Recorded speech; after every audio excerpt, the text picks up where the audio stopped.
Assalamualaikum warahmatullahi wabarakatuh. Bismillahirrahmanirrahim. Alhamdulillahi rabbil alamin. Wassalatu wassalamu ala asyrafil mursalin wa ala alihi wa ashabihi ajma'in, amma ba'du. Alhamdulillah, pada kesempatan ini kita masih diberikan nikmat oleh Allah Subhanahu wa taala, nikmat berupa kesehatan baik jasmani maupun rohani. Salawat dan salam marilah senantiasa kita aturkan kepada baginda Rasul Sallallahu Alaihi Wasallam. Mudah-mudahan kita semua senantiasa mendapatkan pertolongan dari beliau kelak pada hari kiamat. Amin ya rabbal alamin.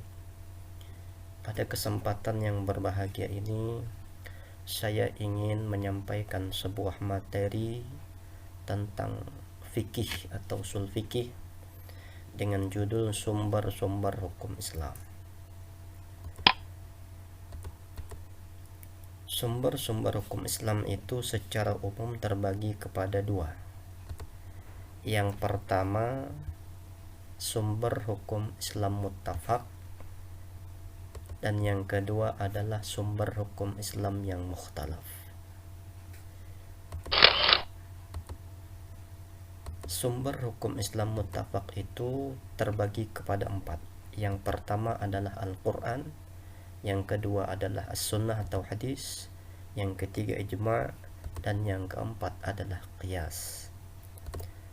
Sementara sumber hukum Islam yang mukhtalaf itu jumlahnya ada 8. Yang pertama istihsan, yang kedua istishab, yang ketiga al-maslahah al-mursalah, yang keempat saddud dzari'ah, yang kelima al-uruf, yang keenam syar'u man qablana, yang ketujuh madhab sahabi, yang kedelapan dalalatul iqtiran. Kita memasuki sumber hukum Islam muttafaq yang pertama, yakni Al-Quran. Al-Quran itu menurut bahasa adalah bentuk isim masdar dari kata qara'a yaqra'u Qur'anan, yang artinya adalah sesuatu yang dibaca. Sementara menurut istilah atau terminologi, menurut Syekh Muhammad Ali As-Sabuni, Al-Quran adalah firman Allah yang mengandung mukjizat yang diturunkan kepada Nabi dan Rasul terakhir dengan perantara Jibril alaihissalam, yang tertulis dalam mushaf dan sampai kepada kita dengan jalan mutawatir atau bersambung. Kemudian kedudukan Al-Quran sebagai sumber hukum Islam. Tentunya Al-Quran adalah sumber hukum yang pertama karena Al-Quran adalah firman Allah Subhanahu wa ta'ala yang menduduki peringkat yang paling tinggi. Prinsip-prinsip Al-Quran dalam menetapkan hukum itu ada 3 prinsip. Yang pertama, adamul haraj atau tidak menyulitkan atau tidak memberatkan. Yang kedua, taqlilut takalif atau menyedikitkan beban. Dan yang ketiga, at-tadrid fit tasyri', bertahap dalam pelaksanaannya. Kemudian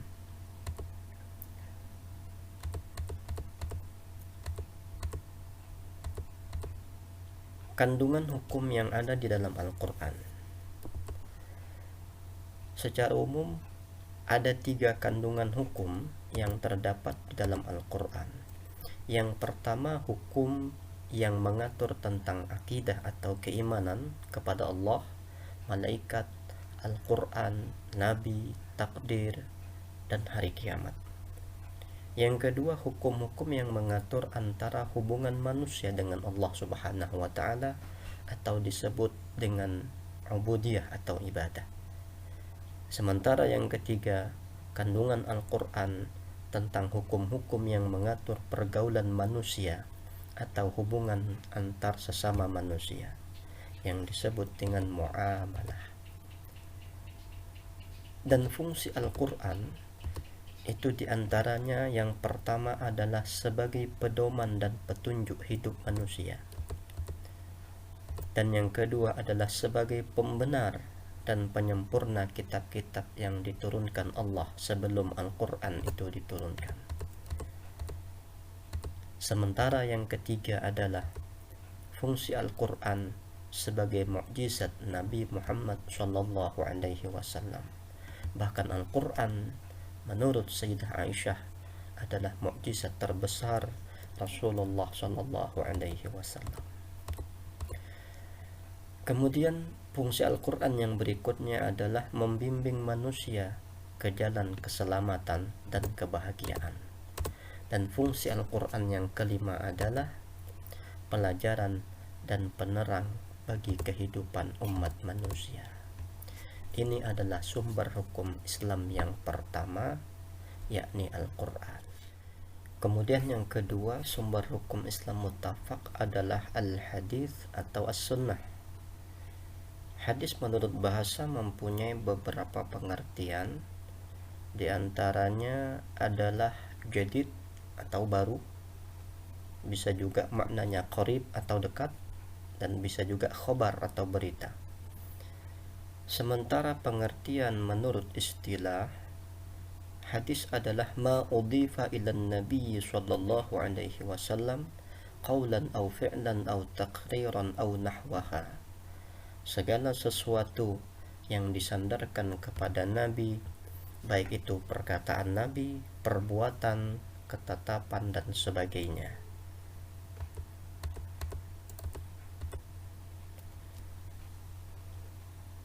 Yang berikutnya adalah pembagian hadis atau macam-macam hadis. Dari definisi hadis secara istilah tadi, maka hadis bisa dibagi menjadi kepada yang pertama ada istilahnya hadis qauliyah. Hadis qauliyah itu adalah hadis yang sifatnya perkataan yang keluar dari mulut Nabi. Setiap sesuatu yang diucapkan oleh Nabi itu disebut hadis qauliyah. Yang kedua ada pula namanya hadis fi'liyah. Hadis fi'liyah ini adalah hadis yang sifatnya perbuatan Nabi, perilaku Nabi. Sesuatu yang dilakukan oleh Nabi itu menjadi hadis fi'liyah. Dan yang ketiga adalah hadis takririyah. Hadis takririyah ini adalah ketetapan Nabi, di mana Nabi tidak mengatakan, tidak pula memperbuat. Ini disebut hadis takririyah namanya. Kemudian dasar kehujahan hadis sebagai sumber hukum Islam. Yang pertama berdasarkan dalil Al-Quran yang berbunyi ya ayyuhalladzina amanu atii'ullah wa atii'ur rasul wa ulil amri minkum. Wahai orang-orang yang beriman, taatilah Allah dan taatilah Rasul dan ulil amri atau pemegang kekuasaan di antara kamu.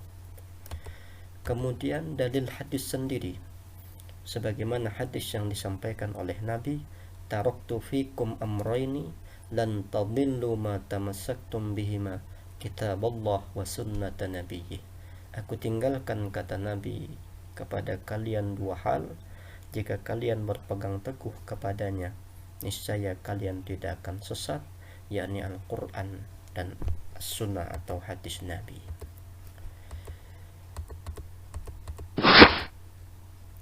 Kemudian fungsi hadis terhadap Al-Quran, di antaranya yang pertama bayanut takrir.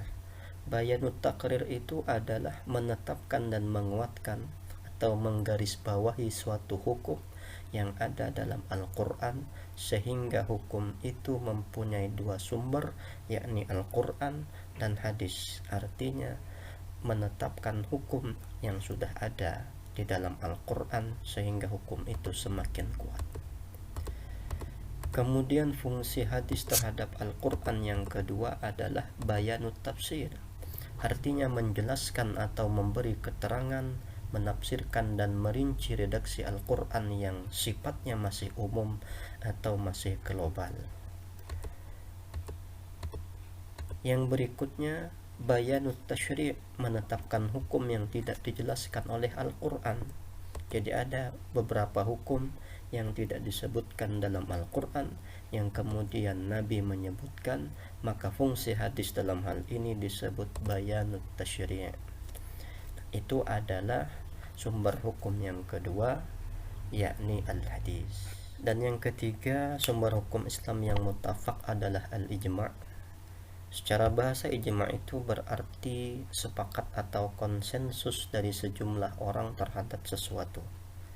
Sementara itu, Abdul Karim Saidan dalam kitabnya Al-Wajiz fi Usulil Fiqh menyatakan al-ijma'u huwa ittifaqul mujtahidin minal ummah al-islamiyah fi asrin minal usur ala hukmin syar'iyyin ba'da wafatin Nabi sallallahu alaihi wasallam. Ijma' itu adalah kesepakatan dari para mujtahid umat Islam pada suatu masa tentang hukum syarak setelah wafatnya baginda Rasul sallallahu alaihi wasallam. Kemudian dasar kehujahan ijma' ada dari Al-Quran, bisa juga berupa hadis Nabi sallallahu alaihi wasallam. Rukun ijma' itu ada 4. Yang pertama, sesuatu bisa dikatakan ijma' rukunnya adalah ada beberapa orang mujtahid. Yang kedua, adanya kesepakatan sesama para mujtahid atas hukum syarak dalam suatu masalah dengan melihat negeri, jenis, dan kelompok mereka. Yang ketiga, kesepakatan itu harus dinyatakan secara tegas oleh setiap mujtahid. Dan rukun yang keempat adalah kesepakatan itu hendaknya merupakan kesepakatan yang bulat dari seluruh mujtahid yang ada.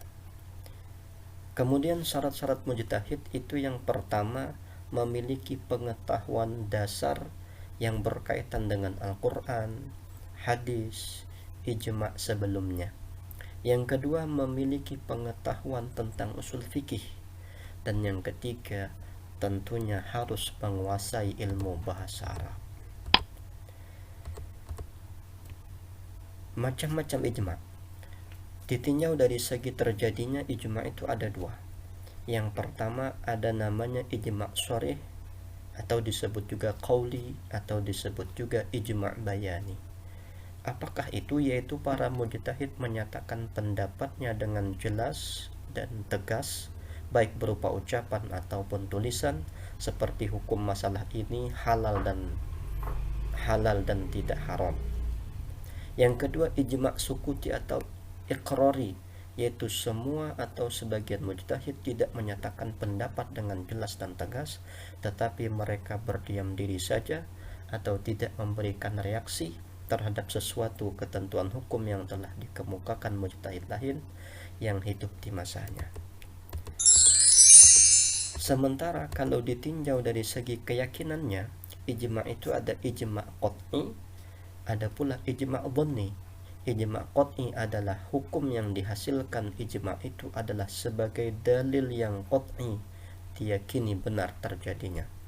Yang kedua, ijma' dhanni adalah hukum yang dihasilkan ijma' itu dhanni, masih ada kemungkinan lain bahwa hukum itu dari peristiwa atau kejadian yang telah ditetapkan berbeda dengan hasil ijtihad orang lain atau dengan hasil ijma' yang dilakukan pada waktu yang lain.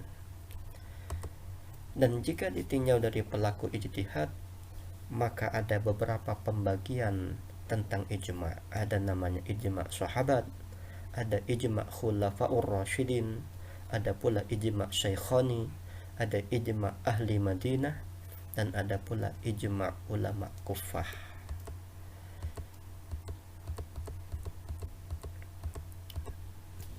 Itu adalah sumber hukum yang ketiga. Yang terakhir, sumber hukum Islam yang muttafaq adalah al-qiyas.